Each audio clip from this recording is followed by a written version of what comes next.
بسم اللہ الرحمن الرحیم الف کے ساتھ آپ کی خدمت میں حاضر ہوں۔ رمضان المبارک کے دنوں میں اس بات کا فہم بہت بنیادی اہمیت رکھتا ہے کہ اللہ تعالیٰ کی عبادت کیا ہے اور اس کے حصول کے ذرائع کیا ہیں، اس لیے کہ روزہ بھی بہرحال عبادت کی ایک شکل ہے۔ گزشتہ پروگرام سے ہم نے عبادت کی حقیقت کو اپنا موضوع بنایا ہے اور اپنے شرکاء کی مدد سے اس کی مختلف جہتوں کو ہم نمایاں کرنے کی کوشش کر رہے ہیں۔ آج بھی انہی شرکاء کے ساتھ ہم اپنی بات کو جاری رکھیں گے۔ تشریف رکھتے ہیں جناب جاوید احمد صاحب غامدی اور جناب احمد جاوید صاحب عثمانی۔ جیسا پچھلے پروگرام میں جب ہم بات کر رہے تھے اللہ کی معرفت کی اور اللہ تعالیٰ کی عبادت کی، تو یہ جو معرفت کا عمل ہے اس کے بارے میں کیا قرآن مجید بھی ہمیں رہنمائی دیتا ہے کہ اگر ہمیں اللہ کی معرفت کا حصول چاہتے ہیں تو اس کی کیا جہتیں ہیں اور ہماری کیا لیمیٹیشنز ہیں؟ قرآن مجید ہمارے سامنے معرفت کے کیا حدود واضح کرتا ہے۔ پہلی چیز، جب آپ معرفت کا لفظ بولتے ہیں تو ذات خداوندی کی معرفت ہے۔ قرآن اصرار کے ساتھ کہتا ہے کہ یہ انسان کے لیے ممکن نہیں ہے۔ اللہ تعالیٰ کا جب وہ تعارف کراتا ہے تو اس میں ادنی درجے میں بھی اس کو گوارا نہیں کرتا کہ ذات سے متعلق کوئی بات کہی جائے، بلکہ اگر انسان کے اندر یہ خواہش پیدا ہوئی ہے کہ وہ ذات خداوندی کو دیکھے یا اپنے محسوسات کے دائرے میں لائے تو اس کی بھی شدت کے ساتھ نفی کر دی ہے۔ سیدنا موسیٰ علیہ السلام جیسے جلیل القدر پیغمبر کی خواہش پر ان کو تنبیہ کی گئی ہے کہ تم اس کا تحمل نہیں کر سکتے۔ اس میں گویا یہ بتایا گیا ہے کہ تمہارے لیے اس کو سمجھنا ممکن نہیں ہے۔ ذات خداوندی تمہارے فہم سے ماورا ہے اور اس میں انسانی عقل بھی اسی نتیجے پر پہنچتی ہے۔ احمد جاوید صاحب نے اس جانب توجہ دلائی تھی کہ انسانی عقل کا بھی آخری مقدمہ یہی ہے کہ وہ اپنے اس عجز کا اعتراف کر لے کہ اس کے لیے ذات خداوندی کو گرفت میں لینا کسی طرح بھی ممکن نہیں ہے، اور ذات خداوندی اگر گرفت میں آ جائے تو آپ خود دیکھیے کہ عقلی لحاظ سے پھر وہ ذات خداوندی نہیں رہے گی۔ علم صرف اسی چیز کا نام نہیں ہے کہ آپ ہر چیز کو جان لیں، وہ اس چیز کا بھی نام ہے کہ آپ یہ جان لیں کہ آپ کیا نہیں جان سکتے۔ تو وہ جو کہا جاتا ہے نا کہ لا ادری نصف العلم، یعنی یہ بات کہ میں یہ نہیں جانتا، میں اس حقیقت سے واقف ہو گیا ہوں۔ قرآن ہمیں یہ حدود بھی بتاتا ہے۔ اللہ تعالیٰ کی ذات کے بارے میں جب وہ تعارف کراتا ہے تو صفات کے پہلو کو نمایاں کرتا ہے، کیونکہ ان کا کچھ نہ کچھ، ہم چونکہ اللہ تعالیٰ کے اس کلمے سے وجود میں آئے ہیں، اس کا فاعل حقیقی وہی ہے، ہماری اپنی شخصیت محض انفعال ہے، تو اس کا نتیجہ یہ نکلتا ہے کہ ان صفات کا کچھ نہ کچھ ہم ادراک کر لیتے ہیں، ایک حد تک سمجھ لیتے ہیں، ان کا بھی احاطہ نہیں کر سکتے۔ یعنی احاطہ کر لینا یہ وہاں بھی ہمارے لیے ممکن نہیں۔ لیکن قرآن نے جو ایک دوسری بات کہی ہے کہ متشابہات کے اصول پر وہ ایسی حقیقتوں کو سمجھا دیتا ہے۔ متشابہات کا مطلب یہ ہے کہ ہمارے پاس جو کچھ موجود ہوتا ہے اس سے کسی ادنا درجے میں تشبیہ دے کر آپ کو وہ بات بتا دی جاتی ہے۔ چنانچہ زمان و مکان کے بارے میں بھی یہی بات قرآن نے واضح کر دی ہے کہ یہ اللہ تعالیٰ کی صفت بقا سے انتزاع ہے، اس لیے بالکل اعتباری چیز ہے، اس سے کچھ نہیں۔ اللہ باقی ہے، اول ہے، آخر ہے۔ دیکھیں نا سورہ حدید میں یہ کہا ہے کہ وہ الاول والآخر والظاہر والباطن، تو یہ اصل میں زمان و مکان میں خدا کے محدود ہونے کی نفی ہے جو کی گئی ہے۔ وہ اول ہے، وہ آخر ہے، وہ ظاہر ہے، وہ باطن ہے۔ رسالت میں آپ صلی اللہ علیہ وسلم نے اس کی جب شرح فرمائی تو یہ بات بالکل واضح کر دی کہ وہ زمان و مکان سے محدود نہیں ہو سکتا، اس سے ماورا ہے، لیکن اپنے احاطہ علمی کے لحاظ سے ان میں سے ہر چیز کا احاطہ کیے ہوئے ہے۔ چنانچہ آیت ختم اسی پر ہوتی ہے کہ ہوا بکل شیء علیم، تو اللہ کی صفات کا علم۔ دوسری چیز جو ہے وہ سنن کا علم، یعنی پروردگار یہ بتاتے ہیں کہ میں بندوں کے ساتھ معاملہ کیسے کرتا ہوں۔ چنانچہ قرآن مجید میں ان سنن کی معرفت ہم کو دی گئی ہے اور یہ بتایا گیا ہے کہ معرفت الہی میں تم بس یہیں تک پہنچ سکتے ہو۔ یہ ہمارے لیے بہت کافی ہے، اس لیے کہ بندگی کو جاننے کے لیے، اپنی معرفت کے لیے، اللہ تعالیٰ کے ساتھ تعلق قائم کرنے کے لیے، مادے اور نفس کے ان تصرفات کے اندر حقیقت تک پہنچنے کے لیے یہ بہت ہمارے لیے کافی ہے اور اس سے زیادہ کی کوشش بھی نہیں کرنی چاہیے۔ احمد جاوید صاحب، یہ جو لوگ یہ رائے رکھتے ہیں کہ اللہ تعالیٰ کے انسان جو ہے وہ اللہ تعالیٰ کے وجود ہی کا ایک اظہار ہے اپنی ایک ادنا شکل میں، تو ہم نے دیکھا کہ ہماری امت کی تاریخ میں بڑے ذلیل القدر لوگ اس نقطہ نظر کو کسی طریقے سے قبول کرتے چلے آئے ہیں۔ تو انسانی ذہانتوں نے جب اس کو اس حد تک قبولیت عام کا گویا ان کے ہاں اس کو مقام حاصل ہو گیا، تو ہم کیسے اس بات کو یہ جانیں کہ یہ بات اپنی حقیقت میں بہت محدود ہے اور بہت ایسی ہے کہ جس کو ہم سمجھ نہیں سکتے؟ اچھا، یہ میں آپ کی اس بات کو سمجھ نہیں سکا، مطلب اس کی تصدیق کرنے سے قاصر ہوں کہ ہماری امت کے جلیل القدر کچھ لوگوں کا یہ خیال ہے کہ آدمی کا وجود اللہ کے وجود سے صادر ہوا ہے۔ میرے علم کی حد تک ایسا ماننے والا کوئی معتبر آدمی نہیں ہے۔ حتیٰ کہ ابن عربی بھی، ابن عربی نے اللہ تعالیٰ کی تنزیہ جس شاندار اسلوب میں بیان کی ہے وہ ابن تیمیہ کے بس سے بھی باہر، ٹھیک ہے نا.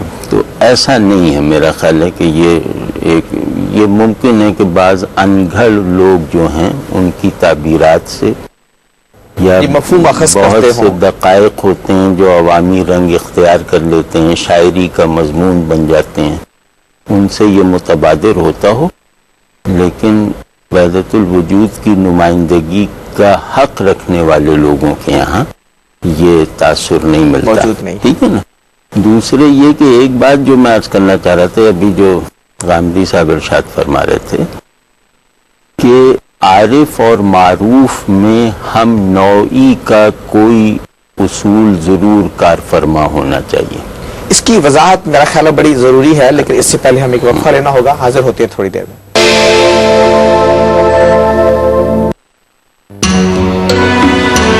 رمضان کے بابرکت لمحات، خدا کی رحمتوں کا ذکر، اسلامی تہذیب کی عکاسی، کچھ چھوٹی چھوٹی باتیں، سحر و افطار کے مزیدار پکوان، خریداری سمجھداری سے، آپ کی پسندیدہ شخصیات کا پہلا روزہ اور رمضان کی گہما گہمی سحر سے افطار تک جیو نیوز کی خصوصی نشریات میں.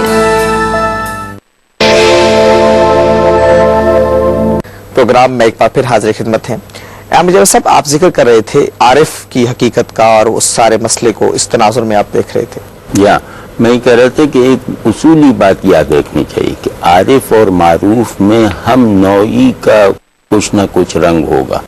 اگر ان میں ہم نوعی کا ہر سبب رفع ہو جائے تو عارف اور معروف کی نسبت پیدا نہیں ہو سکتی. تو اللہ جاوید صاحب کا خیال ہے کہ اوصاف کی حد تک تو ہے اس کا اسی پہ وہ بالکل صحیح ہے.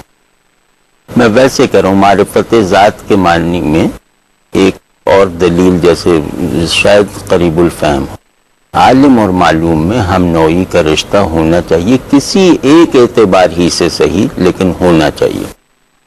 تو یہ تو ویسے ہی محال ہے کہ آدمی معرفت خداوندی کا مدعی ہو اور مطلب آدمی عارف باللہ کہلانے کا مدعی ہو. یہ تو ویسے ہی محال ہے کہ ذات خداوندی اور عقل انسانی یعنی انسانوں میں وجود کے ناسوتی مرتبے میں کسی طرح کی کوئی نوعی مشابہت ہے ہی نہیں. تو یہ بالکل محالات میں سے، عقلاً بھی محالات میں سے. دوسری معرفت کی صرف ایک قسم یہ نہیں ہوتی کہ عقل کا مبنی بر تحقیق و استدلال حصول. علم صرف یہ نہیں ہے، علم عقل کے انفعال کی حالت میں مرتب ہونے والی ایک کیفیت یا ایک حقیقت کا بھی نام ہے. ٹھیک ہے نا. تو اس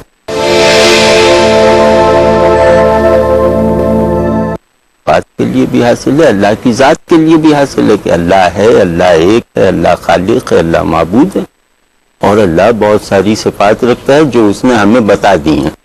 تو عقل اپنی حالت انفعال میں جہاں وہ تسلیم محض ہے، وہاں جو اس کا کانٹینٹ ہے وہ بھی علم ہے، وہ بھی معرفت ہے، بلکہ زیادہ صحیح اور زیادہ مکمل علم ہے.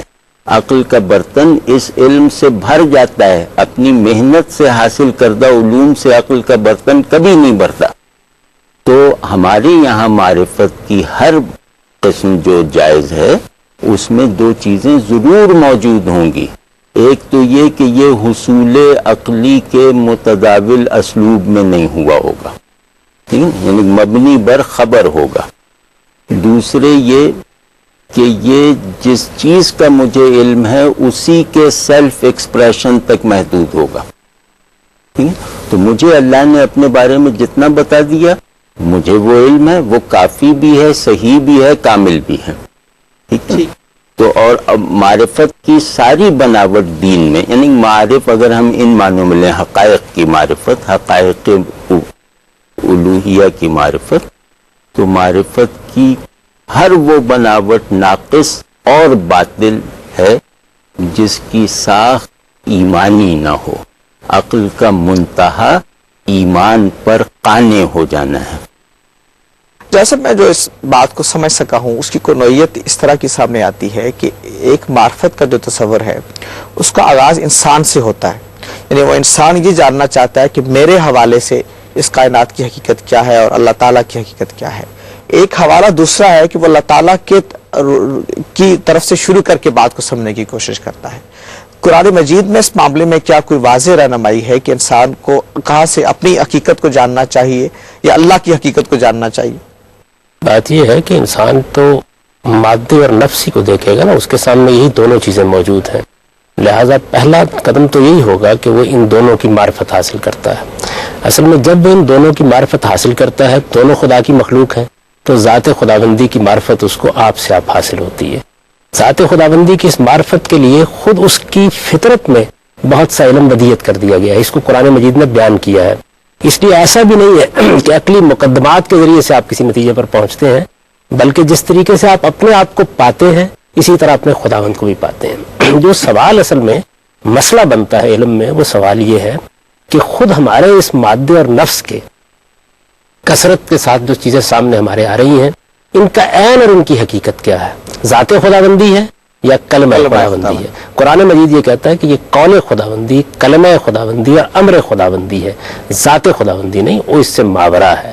اور کوئی بہتر سے بہتر تعبیر بھی آپ کریں گے جس میں آپ ذات خداوندی کا اتصال ثابت کریں گے اس کائنات کے ساتھ، تو وہ لازماً شرک پر منتج ہو جائے گا۔ اس وجہ سے قرآن مجید نے اس بات کو بالکل واضح کر دیا ہے کہ اصل میں یہ قول ہے پروردگار کا، کلمہ ہے پروردگار کا، جس نے اس پوری کائنات کی صورت اختیار کی۔ اس کلمے کی حد تک اس میں وحدت، اس میں کوئی شبہ ہی نہیں ہے، لیکن اس سے ماورا کیا ہے؟ ذات خداوندی، اور ذات خداوندی تک جاننے پہنچنے کے ہمارے پاس کوئی ذرائع موجود نہیں ہے۔ یہ بات بالکل درست ہے کہ عالم اور معلوم میں کوئی نسبت ہوگی تو وہ پہنچے گا نا۔ ہمیں جتنا علم دیا گیا ہے وہ اللہ تعالیٰ نے اپنے پیغمبروں کی وساطت سے دیا ہے، وہ صفات کا علم ہے، وہ سنن الہیہ کا علم ہے، اس سے آگے ہم بڑھ ہی نہیں سکتے۔ اور یہ عقل کا تقاضا ہے کہ اس سے آگے نہ بڑھیں، یعنی یہ وہ چیز نہیں ہے کہ جو کوئی خلاف عقل ہے، بلکہ عقل جب ٹھیک مقام پر کھڑے ہو کر اپنا جائزہ لیتی ہے تو اپنے حدود کو پہچان کے اسی نتیجے۔ اس سلسلہ گفتگو کو ہم مزید بعض سوالات کے ساتھ جاری رکھیں گے، لیکن اس سے پہلے ایک وقفہ۔ پروگرام میں ایک بار پھر حاضر خدمت ہیں۔ احمد جاوید صاحب، یہ جو گفتگو ہے وہ اس سطح تک اور اس منزل تک پہنچی ہے کہ آدمی کی تگودو جو علم کی دنیا میں ہونی چاہیے وہ سب سے زیادہ یہ ہونی چاہیے کہ وہ اللہ تعالیٰ کو اپنی ذات کے حوالے سے جانے کہ اس کا جو مقام اور مرتبہ ہے بطور عبد کے، اس کا تقاضا کیا ہے، اور پھر اس کے یعنی حصول کی جو عملی شکل ہے وہ یہ کہ وہ اپنے آپ کو اس کا ایک متبع بندہ بنانے کی کوشش کرے۔ گویا اس میں کمال بندگی جو ہے وہ اصل مطلوب معلوم ہوتی ہے۔ ہاں، بے شک بے شک، اور معرفت بھی وہی مطلوب ہے، یعنی معرفت آپ اس طرح کہیں کہ میں حقائق بندگی کی معرفت کی مہم پہ نکلا ہوا ہوں، یہ بہت قابل قبول ہے، ٹھیک بات، لیکن اور یہ بہت ضروری ہے۔ تو معرفت کا صرف اور صرف میری سمجھ کی حد تک مطلب یہ ہے کہ آدمی اپنی حقیقت کے بارے میں ایک کمال معرفت حاصل کرے، اور اس کے علاوہ معرفت کا رخ اللہ کی ذات کی طرف، بلکہ میرا خیال ہے کہ اللہ کی صفات کی طرف بھی عقل کے جو خلقی اذعان کے ساتھ ممکن نہیں ہے، وہ بھی خبر پہ درجے میں ہے۔ اور خبر کے لیے ظاہر ہے کہ ایک پیغمبر کی موجودگی بڑی ضروری ہے۔ بالکل، اور عقل میں علم کی صحت کا واحد معیار یہ ہے کہ وہ مبنی بر خبر ہو۔ عقل میں حصول جو ہے، عقل کا خود سے چیزوں تک پہنچ جانا، خود عقل کے نزدیک کبھی موجب یقین نہیں رہا ہے۔ جیسے یہ جو خبر کی حقیقت ہے، ہم اس کو تھوڑی سی وضاحت چاہیں گے کہ ہو جائے کہ اللہ تعالیٰ کو ہم جاننا چاہتے ہیں، جس حد تک ہماری اس ابدیت کی ضروریات کا تقاضا ہے، اس میں یہ ہے کہ ایک خبر پیغمبر آتے ہیں اور ہمیں خبر دیتے ہیں، تو ہماری جو جستجو ہے ساری، وہ کیا کہیں ایسا مطلب اس میں آ سکتا ہے کہ ہم اس میں بڑھتے بڑھتے پیغمبر کی ضرورت سے بے نیاز بھی ہو جائیں؟ دیکھیے، پہلے تو یہ اصولی بات سمجھ لیجئے، اس کی جانب احمد جاوید صاحب نے اشارہ فرمایا ہے۔ آپ کن چیزوں کا علم حاصل کر سکتے ہیں؟ آپ مادے کا علم حاصل کر سکتے ہیں۔ آپ دیکھیے کہ طبیعیات کے علم کے نتیجے میں، حیاتیات کے علم کے نتیجے میں آپ نے کتنا کچھ جان لیا ہے۔ اس کے بھی یہ معنی نہیں ہے کہ آپ نے احاطہ کر لیا ہے، آپ بہت کچھ جان سکتے ہیں۔ علم النفس میں بھی آپ بہت آگے بڑھ سکتے ہیں۔ ذات خداوندی کا علم، اس میں اگر آپ عقل کے سہارے یا جتنے بھی آپ کے پاس ذرائع علم ہے، مثال کے طور پر آپ کا وجدان ہے، آپ اپنی فطرت کے لحاظ سے کچھ چیزیں لے کے آئے ہیں، اگر آپ اس کے سہارے یا عقلی مقدمات کے سہارے جس میں محسوس سے نامحسوس کا استنباط کیا جاتا ہے آگے بڑھیں گے تو زیادہ سے زیادہ جس جگہ پہنچیں گے وہ یہ ہے کہ اس کائنات کا ایک خالق ہونا چاہیے، اس سے آگے آپ کہیں بھی نہیں پہنچ سکتے۔ اچھا، پھر یہ کہ اس کے بعد اگر آپ کسی حقیقت کو دریافت کریں گے تو وہ صرف یہ تعلق ہوگا کہ میں بندہ ہوں، وہ میرا معبود۔ اتنی بات سے آگے آپ کی عقل لے جا ہی نہیں سکتی آپ کو۔ اس کے بعد اصل میں انبیاء علیہ السلام کی ہدایت آتی ہے، عقل یہاں آپ کو کھڑا کر دے گی، انبیاء علیہ السلام آپ کو آ کے ذات خداوندی کی جتنی ضروری معرفت ہے وہ دیتے ہیں۔ اسی کو انہوں نے اس سے تعبیر کیا کہ اصل میں ایمان سے یہ چیز شروع ہوتی۔ میں نے جب اپنے پروردگار کے بارے میں یہ جان لیا کہ وہ میرا پروردگار ہے، پھر یہ بات میں نے جانی کیسے؟ یہ یقین کے درجے میں مجھے انبیاء علیہ السلام کے ذریعے اسے معلوم ہوئی۔ یعنی میں ایک سفر پہ نکلا اور پھر آخری درجے میں انبیاء علیہ السلام نے اس حقیقت کو مجھ پر واضح کر دیا۔ وہ تعارف کراتے ہیں اپنی وحی کے ذریعے سے علم پا کر کہ اللہ کی صفات کتنی ہیں، اور اتنی صفات کا تعارف کراتے ہیں جتنا عبد اور معبود کے تعلق کو قائم کرنے کے لیے میرے لیے جاننا ضروری ہے۔ اور پھر اس کے ساتھ مجھے سنن سے متعارف کراتے ہیں۔ سنن کا مطلب یہ ہے کہ اللہ تعالیٰ کے جو افعال ہیں وہ کس اصول اور قاعدے پر ہے، اور وہ افعال بھی جو میری ذات سے متعلق ہے۔ اتنا علم مجھ کو وہ دے دیتے ہیں، اور وہ طریقے بھی بتاتے ہیں کہ جو ہمیں خدا سے، بندے کو خدا سے متعلق کر دیتے۔ وہ تو اگلا قدم ہے نا اس کا، ابھی تو ہم معرفت میں ہیں۔ تو یہ جب وہ بتا دیتے ہیں مجھے، تو اب دیکھیے کہ آپ کی یہاں ساری اہمیت ہی خبر کی ہے، اس لیے کہ اگر انبیاء علیہ السلام مجھے یہ نہ دیتے تو پھر میری عقل زیادہ سے زیادہ مجھ کو جہاں کھڑا کرتی وہ وہی جگہ تھی کہ اس کائنات کا ایک خالق ہونا چاہیے۔ بس اللہ تعالیٰ کی معرفت خاص صفات کی ہو، خواہ اللہ کے سنن کی ہو، اس کا ہمارے پاس کوئی ذریعہ اس کے سوا نہیں ہے کہ ہم انبیاء علیہ السلام کی ہدایت کی طرف مراجعت کریں۔ انبیاء علیہ السلام کی ہدایت ہمارے پاس اس وقت قرآن مجید کی صورت میں موجود ہے۔ چنانچہ قرآن مجید صرف چند احکام کا مجموعہ نہیں ہے، بلکہ اگر آپ تدبر کے ساتھ اس کو مطالعہ کریں تو وہ انبیاء علیہ السلام کے اسی علم کو آپ تک منتقل کرتا ہے، یعنی جو اللہ نے ان کو دیا ہے کہ اللہ کی صفات کیا ہیں، اللہ تعالیٰ کے سنن کیا ہیں، اللہ کے افعال کیا ہیں، وہ بندوں کے ساتھ معاملہ کیسے کرتا ہے، اس نے کیا قاعدے ٹھہرا رکھے ہوئے ہیں، اس کی حکمت کے تقاضے کیا ہیں، اس سے ہمیں وہ متعلق کرتا ہے۔ لہذا یہ بات بالکل غلط ہے، اور اس کے اوپر استدلال کر کے عقلی طریقے سے بتایا جا سکتا ہے کہ انسان کے پاس کوئی ذرائع موجود ہے کہ وہ انبیاء سے بے نیاز ہو کر خدا کی معرفت تک پہنچ سکے، اس کا کوئی امکان نہیں ہے، کوئی ذریعہ ہی نہیں ہمارے پاس۔ ایک بات میں عرض کروں تاکہ مجھے تسلی ہو جائے، میں نے بات کہہ دی، وہ عقل کا پورا علم دلالتوں کا علم ہوتا ہے، مدلول کا علم نہیں ہوتا۔